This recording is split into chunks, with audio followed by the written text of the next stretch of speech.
சிறகடிக்க ரசிகர்களுக்கு வணக்கம். இப்போ வந்திருக்க புதுப்பமோல மனோஜும் ரோஹிணியும் ஷோரூம்லேருந்து காய்ச்சிட்டு இருக்காங்க.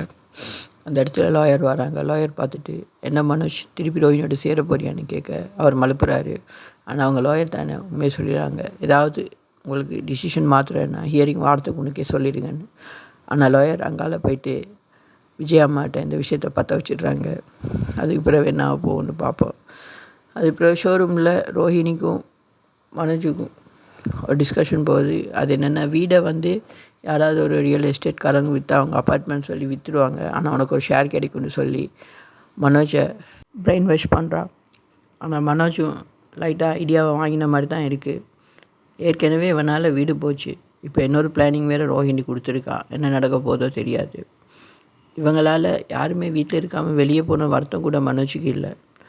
நீங்கள் தர அன்புக்கு நன்றி. மறக்காமல் சேனலை சப்ஸ்கிரைப் பண்ணுங்கள். இந்த வீடியோவை லைக் பண்ணுங்கள்.